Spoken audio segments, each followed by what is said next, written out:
Some mornings my body feels ready to go, other mornings not so. This is the reality of midlife. Hormones shift, sleep is patchy, and energy is always unpredictable. But here is what I've learned. It's not about doing the perfect routine every day. It's about finding a simple rhythm that your body can actually trust. Welcome, I'm Nina, a yoga teacher and a health coach, and I help midlife women build the healthiest, happiest version of themselves, one tiny habit at a time. In the last video, we talked about why morning movement matters. Today, I want to show you what it actually looks like for me at 44 in a real body with real hormones, real sleep challenges, and a real life. So my practice isn't rigid. It shifts with the seasons, with the weather, and what life is actually asking of me. So in summer, when the mornings are bright and warm, I usually have a lot more energy. Right now, it is rainy season on the farm. So if it's pouring, then I stay indoors. I don't go for a walk. I might go a little bit later. I will do 15 to 20 minutes of a grounding practice, then maybe a strength practice.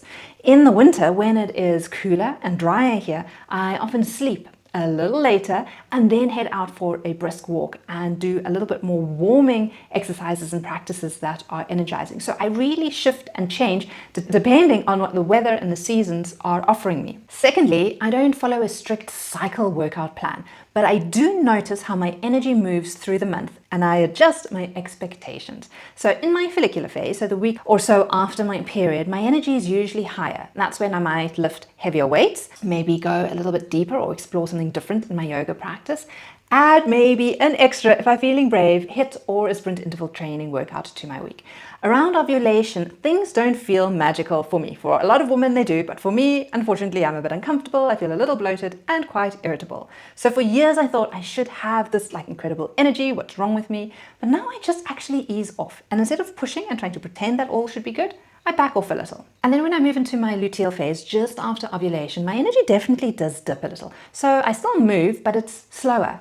I maybe do a little bit more mobility, a little bit more breathing, a little bit more gentler strength. So I aim for a solid B- instead of those A+ days. And when I'm leading, I really just give myself time to rest and relax. Maybe very, very gentle stretching. Walking is fantastic for me, but my best medicine is rest. I've been journaling how I feel over my cycle for many years now. My mood, my energy, my sleep, my strength. And that has literally been such a helpful tool to understanding my own rhythm. So if you haven't tried that yet, start with something simple. Each day, write down what your mood is, how you're feeling, a word of the day. I actually use a fantastic diary from my friend. Hold on a second. So here it is. I love my Cycle Wisdom Journal by Andrea White. She is fantastic. And in here, you have got space to do daily prompts. So you can just journal on what you're focusing on, what you're thinking about, how's your body feeling, how do you feel, what emotions are coming up, what do I need today, what is my intuition telling me. So when we do something like journaling, and you can just use a normal A4 journal, or you can get something special like this one.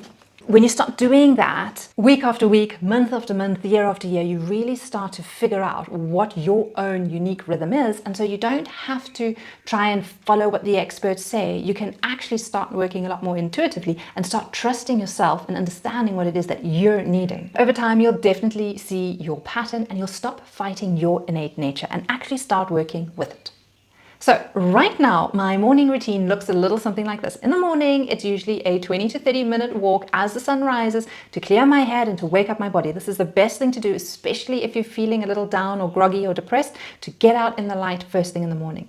Then I'm heading onto my yoga mat for about 10 to 15 minutes of yoga. This has been part of my own personal experiment to see if I can fall back in love with yoga again.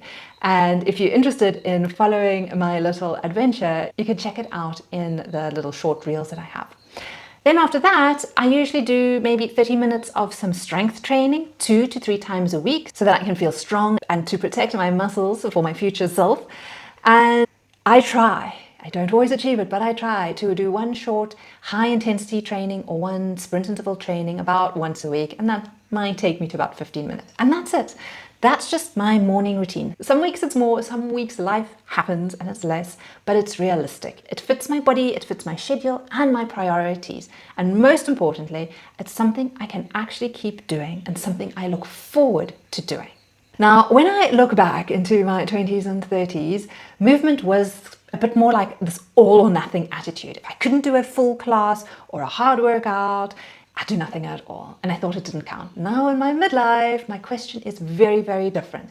It's more like, what kind of movement will help me feel like myself again today? And I ask myself that every day, and then choose the practice that supports me to feel better. So for me, that often looks like walking for my mind, yoga for my nervous system, because I know that I definitely need it, and then the strength training for my future self, so that I'm protecting and building that longevity of my future body. And on top of that, I give myself full permission to let that evolve and change as life changes, including when things shift from farm life to a new type of lifestyle. That's what my morning movement routine looks like at 44. It's not perfect, it's not rigid, it's just a living rhythm that changes with my body, my life, the season. And remember, it doesn't have to be complicated. It just has to be consistent enough that your body starts to trust you again. So in the comments, I'd love to know, what does your morning movement look like right now, even if it's just one stretch by the kettle or in the bathroom. And in the next video, I'll share how my practice has changed after 20 years of teaching yoga, and what to do when something you once loved feels flat. I'll see you there.